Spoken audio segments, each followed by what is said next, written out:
The store was buzzing with the usual hum of checkout scanners, casual chatter, and the shuffle of shopping carts. Nothing seemed out of place, until one voice cut through the noise, dripping with venom. A woman, her tone sharp as a blade, spat out the words, "Go back to Africa." Gasps rippled through the aisles. Shoppers froze, unsure how to react. Some looked away, hoping to escape the discomfort. Others stared, waiting for the man she targeted to crumble under the weight of her words. But instead of shrinking, he stood tall. What he did next would silence the store, shift the air, and leave everyone forever changed.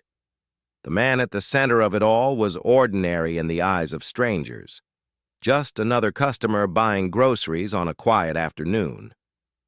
Yet behind his calm demeanor was a life carved by resilience. He had come to this country years ago seeking opportunity, safety, and dignity. He worked long hours, raised his family with love, and contributed quietly to his community.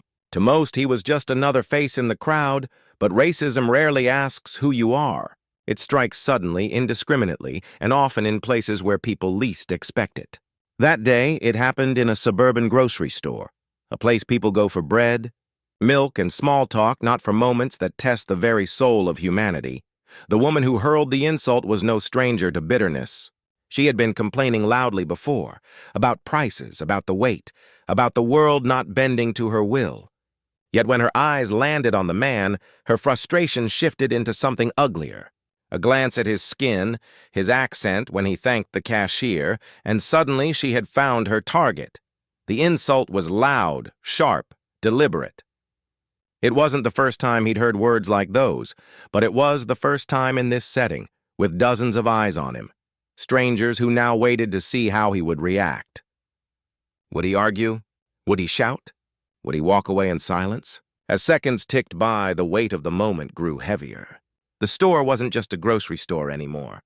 It had become a stage, and everyone inside it had unknowingly taken a seat as an audience to a scene they would never forget.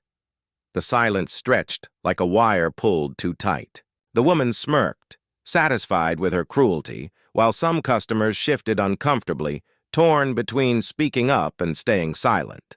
In that instant, the air felt charged, as if the entire room was holding its breath. The man didn't shout back. He didn't storm away. Instead, he placed his basket gently on the counter and straightened his posture. His calmness disarmed everyone. He looked around, his gaze steady, meeting the eyes of those who had witnessed the insult. And then, he began to speak. What poured from him wasn't anger but truth, a truth so heavy, so raw that the store itself seemed to grow quieter with each word. He spoke not to the woman but to everyone present. He spoke of his journey, of the sacrifices made to stand where he stood. He spoke of family, of dignity, of the silent battles he fought daily that no one saw. His voice didn't rise, but it carried power, the kind of power that cuts deeper than rage ever could. Shoppers who moments before were strangers now leaned in, captivated, shaken. They realized this wasn't just about one insult. It was about centuries of echoes, pain carried across generations, and the unyielding strength of those who refused to be broken. By the time he reached the end of his words, the woman who had mocked him was no longer smirking. Her face, once hardened with arrogance, was pale with something else, shame. The crowd around her had shifted too. No longer passive, they were witnesses to something greater. A man transforming cruelty into a lesson, venom into vision. And then he ended with a line so powerful that it carved itself into the memory of everyone present. You tell me to go back. But I never left.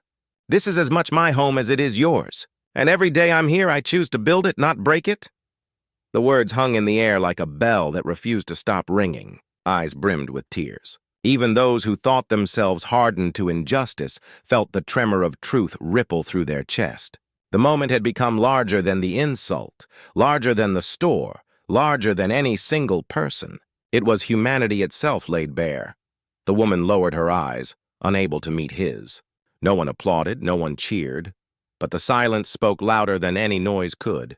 It was the silence of realization, of reflection, of hearts cracking open in places long kept closed.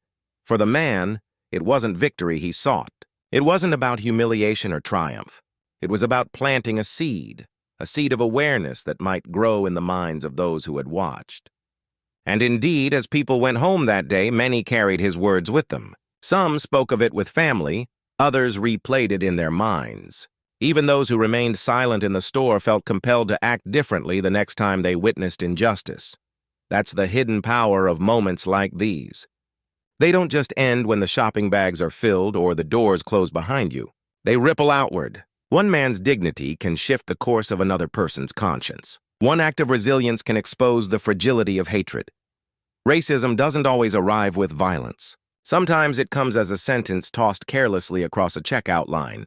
But what we do with those moments defines us. Do we stay silent? Do we look away? Or do we let courage and truth turn darkness into something we can all learn from? And so this story leaves us with a question. When cruelty rises in the everyday spaces of life, will we stand frozen? Or will we stand firm? Because sometimes the quiet strength of one person can leave an entire room in tears and remind us all of the humanity we share.